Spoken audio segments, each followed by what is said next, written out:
جس میں روز لیلا نظر آتا ہے اور مجنو نظر آتی ہے، ہو رہا ہے اور اہل ایمان تماشا دیکھ رہے ہیں۔ میں آخر میں یہ مانتا ہوں کہ اللہ تعالیٰ نے پہلی مرتبہ دنیا کے ایک انسان کے لیے اپنا اصول بدل دیا۔ اللہ قرآن میں ارشاد فرماتا ہے، ہم ظالموں میں سے بعض کو بعض پر حکمران بنا دیتے ہیں۔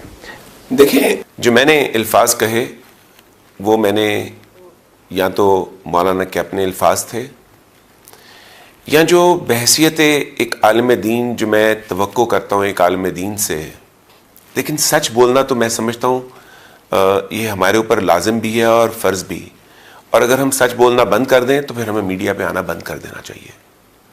میں چیلنج کرتا ہوں کہ آج تک جتنی باتیں ہم نے کی ہیں ان میں سے کوئی ایک بات بھی جھوٹ ثابت کر دے، ہم میڈیا پہ آنا ہمیشہ کے لیے بند کر دیں گے۔ کوئی ایک جملہ بھی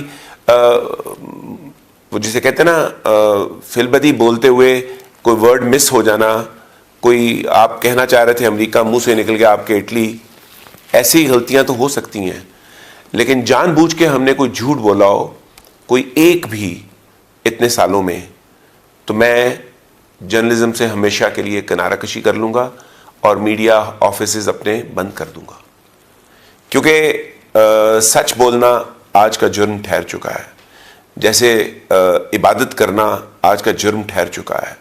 ہم کبھی سوچا کرتے تھے، ہم قصے سنا کرتے تھے کہ ایک وقت آئے گا جب مسجدیں غیر آباد ہو جائیں گی، لوگ عبادت سے دور چلے جائیں گے، ہر گھر میں ناچ گانا آ جائے گا۔ تو ہم کہا کرتے تھے یار یہ قصے کہانیاں ہیں، یہ کیسے ممکن ہے کہ اربوں مسلمان دنیا میں ہے اور مسجدیں غیر آباد ہو جائیں گی، ہر گھر میں ناچ گانا آ جائے گا، یہ کیسے ممکن ہے؟ آج ماشاءاللہ ہر گھر میں ناچ گانا تو باقاعدگی سے آ چکا ہے اور اس کا اہتمام کیا جاتا ہے، ٹی وی 24 گھنٹے چل رہا ہے، گھر تو چھوڑیں ہمارے تو ہر وقت ہاتھوں میں ناچ گانا موجود ہے، اور مسجدیں غیر آباد ہو جائیں گی، مندر غیر آباد ہو جائیں گے، عبادت گاہیں غیر آباد ہو جائیں گی، وہ تو حکومت ڈنڈے کے زور پہ کروا رہی ہے۔ تو یہ تو پوری دنیا میں ہے نا سر، یہ ہمارے ہاں تو وقت جو ہے مجھے ایسے لگتا ہے کہ عبادات کے قبول ہونے کا وقت گزر گیا ہے، اب سزا کا وقت آ رہا ہے اور لوگوں کو اب سزا کے لیے تیار ہو جانا چاہیے۔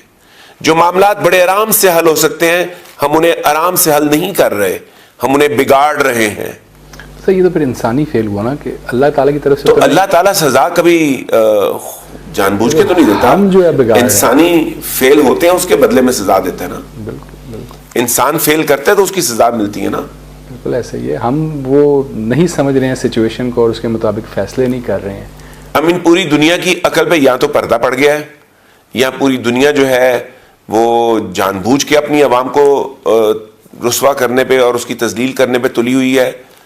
ایک وائرس کو لے کے ہم اس کی ڈیتھس اتنا بڑھا چڑھا کر بیان کرتے ہیں، روزانہ پاکستان میں 4,500 کے قریب انسانوں کی ڈیتھ ہوتی ہے، لیکن وہ جو 4 یا 15 یا 20 کرونا سے ہوتی ہیں ہم ان کو تو لائیو کوریج دے دیتے ہیں اور وہ 4,500 کو بھول جاتے ہیں، اور یہ تعداد بہت بڑھ سکتی ہے، بڑھنے سے روکنے کا کام ہم نہیں کر رہے۔ ہم لوگوں کو تکلیف دینے کے لیے جو ہمیں مزید جبر کرنا ہے، جو ریاستی جبر کا مزید شکار کرنا ہے، ہم اس کے لیے تو کرونا کو پیش کر کے جبر بڑھانے کا سبب بن رہے ہیں، لیکن ہم اس کو ختم کرنے کے لیے، اس کی جڑیں توڑ دینے کے لیے کوئی اقدام اٹھانے کو تیار نہیں۔ حکومت نے بڑا اچھا اقدام کیا، انہوں نے کہا کہ مسجدیں آباد رہیں گی، انہوں نے 20 نکاتی ایک فارمولہ رکھا۔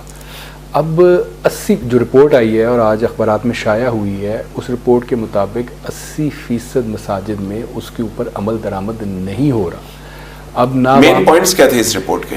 یہ تھا کہ جناب سوشل ڈسٹینسنگ، فاصلہ رکھیں گے آپ 6 فٹ کا، 4 فٹ کا صفوں کے درمیان، وہ ایک تھا۔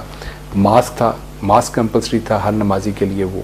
تیسرا یہ تھا کہ 50 سال سے جو زائد عمر کے لوگ ہیں وہ مسجد میں نہیں جائیں گے، اور نابالغ 20 سے کم جو ہے وہ بھی نہیں جائیں گے۔ تو ہم 2 مہینے سے کیا کہہ رہے ہیں؟ ہم یہ کہہ رہے ہیں کہ ان کو تو لاک ڈاؤن میں ڈال دیں 50 اور 20 سے نیچے والوں کو۔ اب میرا اور باقی کو خالی مسجد میں جانے کی اجازت کیوں دے رہے ہیں؟ باقی کو کاروبار بھی کرنے دیں۔ لوگ کتنی قسم پرسی میں اس وقت آپ سوچ نہیں سکتے۔ سر دا پوائنٹ از کہ اس کے اوپر جو ہے وہ عمل درآمد نہیں ہو رہا، نہ کوئی سوشل ڈسٹینسنگ کا خیال رکھا جا رہا ہے، نہ کوئی ماسک پہن رہا ہے. جب عمل درآمد حاکم وقت کروائیں گے پراپر طریقے سے اور یہ سوچ کے کروائیں گے کہ اس کا انجام کیا ہوگا. میں آپ سے یہ کہوں کہ چھت پہ چڑھ کے چھلانگ لگا دیں تو اس پہ عمل درآمد کتنے لوگ کر دیں گے؟ کوئی بھی نہیں کرے گا. اگر آپ لوگوں سے کہہ رہے ہیں کہ بھوک سے مر جاؤ، ایک غریب آدمی سارا دن دہاڑی لگانے کے بعد گھر جاتا ہے اور جا کے بیوی بچوں کی بھوک برداشت کرتا ہے، آپ اس سے کیا توقع کریں گے؟ وہ آپ کی کیا سنے گا؟ وہ کہیں دعا کر نہیں جائے گا نا. اور اس کو نہیں کسی نے سمجھایا کہ تمہیں ماسک پہن کے آنا ہے، اس کو نہیں کسی نے بتایا کہ تم 50 سال سے بڑے ہو تو تمہارے گھر میں راشن حکومت پہنچائے گی. یہ وہ حکومت ہے جو جبر کی حکومت بن چکی ہے، جو ظلم کی حکومت بن چکی ہے. خدا کہتا ہے کہ کفر کی حکومت جو ہے وہ قائم دائم بھی رہ سکتی ہے اور توانا بھی رہ سکتی ہے، لیکن ظلم اور جبر کی حکومت جو ہے یہ نہ قائم رہ سکتی ہے نہ دائم رہ سکتی ہے.